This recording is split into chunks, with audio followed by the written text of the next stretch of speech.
La grande victoire de Vinicius en Espagne.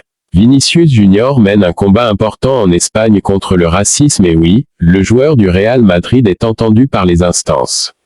On redoute un peu l'accueil qui sera fait à Vinicius Junior dans les stades de la Liga ces prochaines semaines suite à ses déclarations en rapport au Mondial 2030 mais au moins, le Brésilien multiplie les petites victoires sur ce terrain et il vient d'en gagner une importante au regard de ce qu'il a pu subir ces 2 dernières années. En effet, la Fédération espagnole de football et la Liga viennent de prendre une mesure importante afin d'éradiquer les incidents racistes dans les stades. L'objectif est d'agir avec plus de fermeté et à partir d'aujourd'hui, les arbitres espagnols pourront et devront arrêter les matchs si on constate un agissement de ce type. L'arbitre principal peut activer ce nouveau protocole lors de chaque match s'il constate personnellement un comportement raciste ou s'il reçoit l'information de la part d'un joueur ou d'un coordinateur de la sécurité, indique la RFEF dans un communiqué publié aujourd'hui. En clair, il y aura 3 étapes. La première consistera à arrêter le match si un incident est constaté ou rapporté puis l'arbitre pourra aller jusqu'à surprendre la rencontre temporairement et donc renvoyer les joueurs au vestiaire. Si le problème persiste après la reprise, l'arbitre aura la possibilité de mettre définitivement fin à la rencontre et on peut imaginer que des sanctions seront prises à l'encontre du club local, et que la rencontre se terminera ultérieurement à huis clos par exemple. Il s'agit d'une avancée en Espagne sur le sujet comme Vinicius Junior le réclamait, et le Brésilien a d'ailleurs garanti la semaine dernière que lui et les autres joueurs du Real Madrid arrêteraient le match s'il était à nouveau la cible d'insultes racistes. Maintenant, il faut souhaiter que le protocole soit réellement appliqué par les arbitres. Mbappé refuse la médiation avec le PSG. L'attaquant français a rejeté la proposition de médiation de la LFP dans son litige avec son ancien club, à qui il réclame 55 millions d'euros. Les avocats de Kylian Mbappé ont refusé d'assister mercredi à la médiation proposée par la Ligue de football professionnel LFP, visant à résoudre le conflit salarial qui oppose le joueur au PSG. Dans un communiqué transmis à l'AFP, les avocats du joueur reconnaissent que la possibilité d'une médiation entre les 2 parties a été un temps envisagée, mais au final définie comme une possibilité rejetée. Dans son communiqué, l'entourage du footballeur a justifié son rejet de la médiation en affirmant qu'elle ne servirait à rien puisque le non-paiement se déduit facilement d'une simple analyse de la masse salariale du joueur. L'actuel joueur du Real, parti libre du PSG à l'issue de son contrat le 30 juin dernier, réclame donc toujours la somme de 55 millions d'euros à son ancien club représentant sa prime annuelle de fidélité et 3 mois de salaire. L'international français a également fait appel de ces non-paiements auprès de l'UEFA. Dans un communiqué envoyé à effet, le PSG s'est pour sa part dit « satisfait » de l'audience de mercredi et a affirmé que, à la lumière des arguments documentés, présenté à la Ligue, le processus de médiation est ce que le club parisien recherchait depuis de nombreux mois. Dans sa note, le PSG insiste sur le fait que l'attaquant a pris des engagements clairs, répétés tant en public qu'en privé, et que ces engagements doivent être respectés par le joueur, en référence aux indemnités auxquelles il renoncerait en cas de départ du club en transfert libre comme c'est arrivé. Pour rappel, la commission juridique de la LFP saisie par Mbappé est compétente. Lorsqu'elle constate un non-paiement à un joueur par un club pour lui interdire toute nouvelle signature jusqu'à ce qu'il régularise la situation, ce que le club parisien a évité pour l'instant. L'ascension fulgurante du fils de Marcelo. Le jeune Enzo Alves gravit les échelons du centre de formation madrilène à une vitesse folle. Il vient d'être promu 2 catégories au-dessus de la sienne. Les centres de formation des grands clubs abritent souvent la progéniture de légendes qui peinent à atteindre le niveau de leurs parents. Enzo Alves, 14 ans, fils de Marcelo, semble toutefois prêt à casser cette tendance. Arrivé au Real Madrid en 2017, il progresse rapidement et vient d'être promu au Juvenil B, l'équivalent des U18 en France, soit 2 catégories au-dessus de la sienne. Né en 2009, il devrait jouer pour le cadet mais face au niveau affiché, le club a décidé de lui faire sauter des étapes. Ce type de décision est rare, sauf pour certains talents comme Jesus Fortea ou Paulo Iago.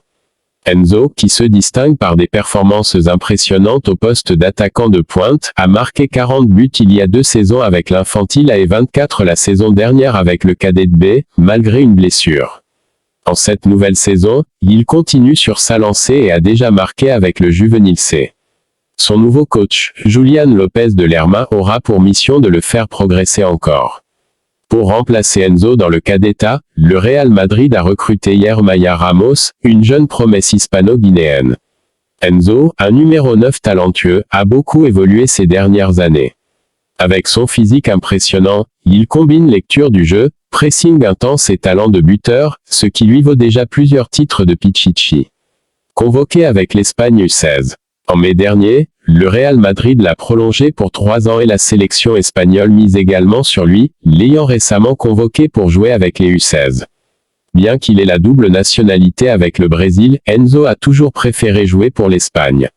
Son père, Marcelo, aujourd'hui à Fluminense, soutient cette décision.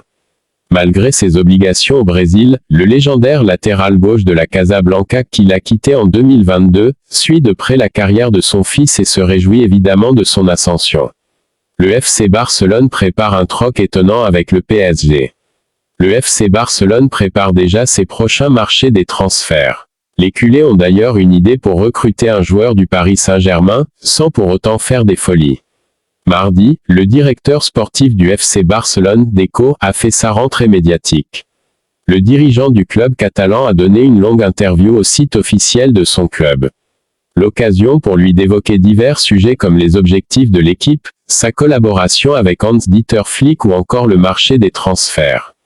Sur ce point précis, il a défendu son bilan face aux critiques concernant le fait que l'effectif soit un peu trop juste en quantité cette saison. Je ne pense pas. N'oublions pas que nous avons Gavi, Frenkie, De Jong qui continuent de récupérer. Nous avons Ronald Araujo, Christensen. Quand ils reviendront, le problème sera pour l'entraîneur car ils ne pourront pas tout jouer. Je pense que l'année dernière, nous avions un effectif plus grand. Cette année, Hector et Sergi Dominguez peuvent jouer, ils ont fait un pas en avant. Pourtant, en coulisses, le son de cloche est différent. En effet, Sport révèle que les pensionnaires du Camp Nou auraient voulu se renforcer un peu plus dans l'entrejeu. Ce sera l'une des missions lors du mercato d'hiver ou d'été 2025. La publication espagnole cite d'ailleurs plusieurs noms, dont celui de Joshua Kimmich.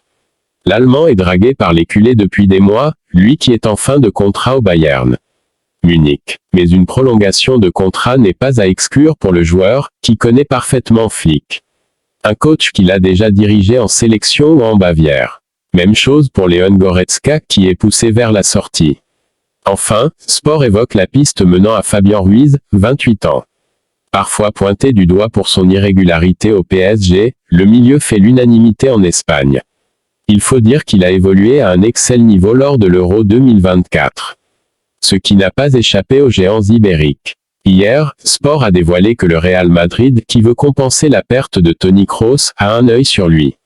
Le joueur présente d'ailleurs l'avantage de déjà connaître Carlo Ancelotti, qui a croisé sa route à Naples. Mais il est difficile d'imaginer Florentino Pérez négocier avec Nasser Al-Khelaifi, puisque les deux présidents sont en froid depuis le dossier Mbappé. Il faut également ajouter que la grande priorité des Madrilènes au milieu de terrain pour 2025 se nomme Rodri, Manchester City. Ce qui peut laisser un boulevard au FC Barcelone qui suit le joueur depuis très longtemps sans être pour autant passé à l'offensive. Cette fois-ci, les dirigeants estiment qu'il est possible de le déloger de Paris, où il est derrière Vitinha, Joao Neves et Warren Zaïre-Emery dans l'esprit de Luis Enrique.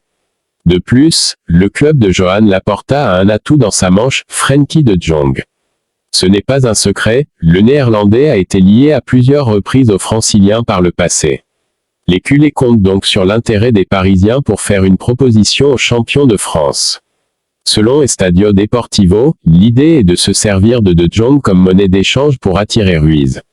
Même son de cloche dans les colonnes de Sport, qui précise que les relations entre le joueur hollandais et le conseil d'administration du Barça se sont détériorées ces 2 dernières années. Pour toutes ces raisons, les Barcelonais comptent se séparer du joueur, qui est souvent blessé, et le refourguer au PSG, tout en récupérant Fabian Ruiz. Il reste maintenant à savoir si l'Espagnol, Paris et De Jong, qui a déjà dit non à Manchester United il y a 2 ans, sont intéressés.